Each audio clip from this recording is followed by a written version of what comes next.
हे बघा इथे छान मस्त असा सोनेरी कलर आलेला आहे। या कलरवर आले की आपण इथे लगेच काढून घेणार आहोत। आज आपण इथे द स्पायसी कढई किचनमध्ये शंकरपाळी बनवणार आहोत। असेच मस्त खुसखुशीत शंकरपाळी आपण इथे बनवणार आहोत। चला लगेच बघूया।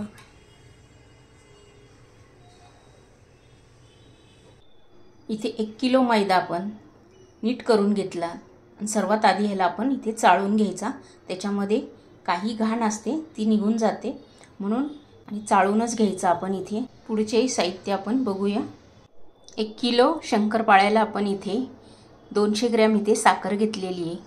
त्यानंतर इथे 125 ग्रॅम इथे मी साजूक तूप घेतलेले आहे। तुम्हाला जर इथे शंकरपाळे जास्त गोड हवे असेल तर इथे साखर तुम्ही वाढवू शकता। इथे गोड शंकरपाळे आहे त्यासाठी इथे मी अर्धा चमचा मीठ टाकून घेतलेले आहे आणि त्यानंतर इथे मी 1 चमचा भरून इलायचीची पूड टाकून घेणार आहे। चव छान लागते। तर आपण हे छान मिक्स करून घ्यायचं आहे। पूर्ण जे आपण इलायचीची पूड मीठ टाकलं ना ते पूर्ण याला लागले गेलं पाहिजे। इथे मी 4 वाट्या पाणी घेतलेले आहे। त्याच्यामध्ये आता ही साखर टाकून घेणार आहे। हे ना आपण इथे छान असं विरघळून घ्यायचं आहे। पूर्ण साखर याच्यामध्ये विरघळली गेली पाहिजे आणि पाणी इथे मी जरा साधारण थोडंसं गरम करून घेतलेलं आहे की आपली साखर पटकन विरघळेल। किंवा तुम्ही इथे पिठी साखर घेतली तरी चालेल किंवा जाड साखर तुम्ही मिक्सरला फिरून घ्यायची, पटकन याच्यामध्ये विरघळल्या जाते। हे बघा इथे छान साखर याच्यामध्ये विरघळली गेलेली आहे। आता आपण जे तूप दाखवलं होतं ना ते तूप पूर्ण याच्यावर ओतून घ्यायचे। इथे मी तूप साधारण थोडंसं गरम करून घेतलेलं आहे। आता तूप टाकल्यानंतर आहे ना पूर्ण आता हातानेच आपण हे तूप मिक्स करून घ्यायचे। पूर्ण हे मैद्याला छान लागले गेलं पाहिजे। तुम्ही इथे परत घेतली तरी चालेल। हे बघा इथे मी सर्व आता असंच लावून घेणार आहे। छान असं सर्व या मैद्याला तूप लावून घेतलेलं आहे मी आणि असं मस्त असा घट्ट गोळा होतोय। ह्याचा अर्थ आपण कुठलं पण इथला मैदा उचलला ना की पूर्ण असाच गोळा होतोय की याचा अर्थ आपलं छान तूप सर्व लागले गेलेलं आहे।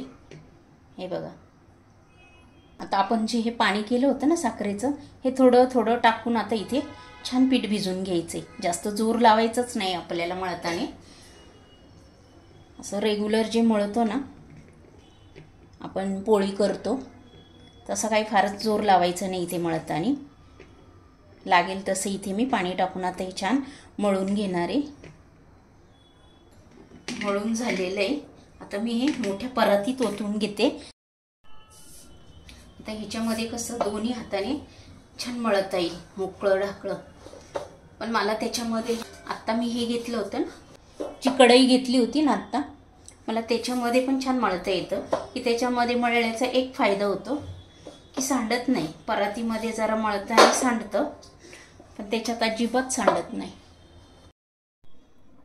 या वाटीमध्ये थोडंसं तूप होतं ना आपलं राहिलेलं वाटीला लागलेलं थोडंसं होतं 1 चमचा तेच मी पुन्हा याला लावलं आणि छान एकदा असं छान मळून घेतलेलं आहे। आता आपण हे अर्धा तास ठेवूया। तुमच्याकडे जर वेळ असेल ते 1-1.5 तास ठेवलं तरी चालेल। जेवढं भिजलं तेवढे आपली शंकरपाळी छान होतात। आता इथे मी अर्धा तास हे झाकून ठेवणार आहे। तुम्ही याच्यावर ओला रुमाल कॉटनचा ओला रुमाल आणि पिळून ह्याच्यावर ठेवून द्यायचा, छान भिजतं ते पण। आता इथे छान आपण अर्धा तास मी ठेवणार आहे। तुमच्याकडे वेळ असेल तर तुम्ही 1-1.5 तास ठेवा, अजून छान खरपूस असे खुसखुशीत शंकरपाळे इथे आपले आता तयार होणार आहे। इथे आपलं भिजलं का आता आपण चेक करूया। बघा इथे छान भिजलेलं आहे। इथे छान आपण एक अर्धा तास ठेवून घेतलेलं होतं। इथे छान भिजलंय। एकदा याला छान मळून घेणार आहे। 1-2 मिनिटं याला मळून घ्यायचं आहे पुन्हा एकदा छान। एकदम सॉफ्ट असं पेड्यासारखं आपलं इथे पीठ भिजलेलं आहे। आता लाटायला घेऊया आपण। आपण ह्याच्यामधनं गोळा घेतलेला आहे। आता आपण हा लाटून घेणार आहोत। इथे असा एकसारखं गोल लाटून घ्यायचं आहे आणि हे पटकन लाटल्या पण जातं। हे बघा, हे बघा इथे लाटून झालेली आहे। आता आपली ही लाटून झाली ना की त्याच्यावर थोडंसं असं मैदा टाकून घ्यायचं आहे। आणि इथे मैदा टाकल्यानंतर हे असं फोल्ड करून घ्यायचं आहे। पुन्हा इथे थोडासा मैदा टाकून घ्यायचा। त्यानंतर हे पुन्हा इथे आपण असे फोल्ड करून घेणार आहोत आणि त्यानंतर इथे अजून थोडासा मैदा भुरभुरून घ्यायचा आहे आणि मैदा भुरभुरल्यानंतर हे असे इथे फोल्ड करून घ्यायचं आहे।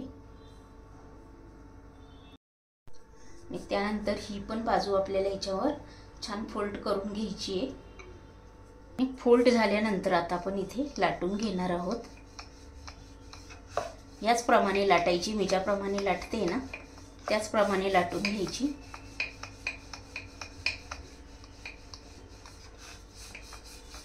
इथे कशी मी लाटून घेतलेली आहे सेम अशीच लाटून घ्यायची की आपल्याला इथे शंकरपाळे कट करताना सहज कट होतात, पटकन वेळ लागत नाही जास्त। हे बघा,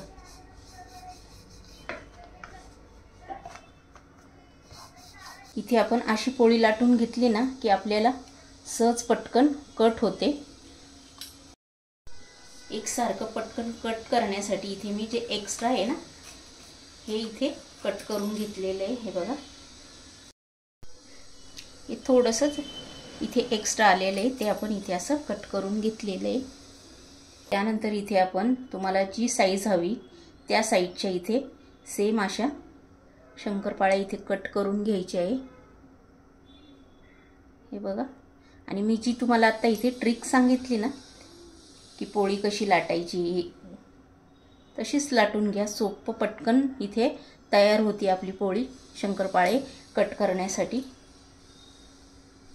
तुम्ही आता मी ज्याप्रमाणे दाखवलं ना त्याचप्रमाणे बनवून बघा, पटकन होतात, वेळ काय फार लागत नाही आपल्याला।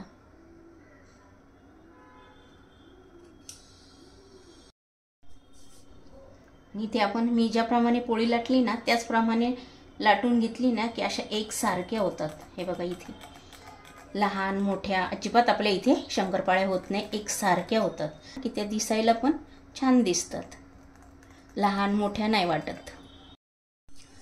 इथे मी आता सर्व अशाच बनवून घेणार आहे, तुम्ही अशा बनवून घ्या, पटकन होतात। हे बघा, इथे एकसारखी इथे आपली शंकरपाळ्या तयार झालेले। हे बघा, इथे मी सर्व असेच बनवून घेणार आहे एकसारखे। कसे सर्व शंकरपाळे एकसारखे दिसत आहेत ना। इथे आपण गॅस चालू केला आहे, तेल तापायला ठेवलेलं आहे। तेल आपलं गरम झालं का आपण चेक करूया। इथे आपलं तेल गरम झालेलं आहे। इथे आपण आता एक एक सोडलं तरी चालेल किंवा चाळणीमध्ये हे जो झारे आहे ना झाऱ्यामध्ये असे घ्यायचे, सावकाश असे सोडून घ्यायचे सर्व। तेल गरम आहे, एकदम सावकाश सोडायचे। गॅसची फ्लेम आहे ना ही जास्त हाय पण नाही करायची आणि जास्त स्लो पण नाही करायची। इथे आपण शंकरपाळे सोडून घेतल्यानंतर लगेच ह्याला इथे मिक्स करायचे नाही। बघा, असे वर येतात ते। आणि गॅसची फ्लेम ही मीडियम ठेवायची, जास्त स्लो पण नाही ठेवायची आणि हाय पण नाही ठेवायची। मीडियम गॅसवर आपण हे तळले ना की ते आतमध्ये छान तळल्या जातात। फास्ट गॅसवर तळले ना की ते वरचेवर तळल्या जातात, आतमध्ये थोडे कच्चे राहतात। म्हणून आपण इथे मीडियम गॅसवरच याला छान मस्त गोल्डन कलर येईपर्यंत फ्राय करून घ्यायचे। हे बघा, इथे किती छान मस्त असा कलर आलेला आहे। आता आपण ह्या कलरवर आले की लगेच इथे काढून घेणार आहोत। सेम असेच कलर आला की लगेच काढून घ्यायचे, जास्त इथे ब्राऊन करायचे नाही। इथे असं छान तेलनी तळून घ्यायचं। आता आपण इथे दुसरे असेच सोडून घेणार आहोत, एकदम पटकन नाही सोडायचे, सावकाश इथे सोडून घ्यायचे.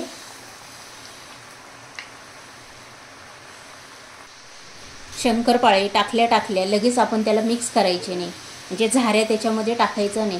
ते थोडे तळले गेले की हे बघा असे वर येतात, त्यानंतरच आपण वर खाली करायचे. ते हे बघा आले का वर, असे तळले गेले ना की बघा कसे वर आले.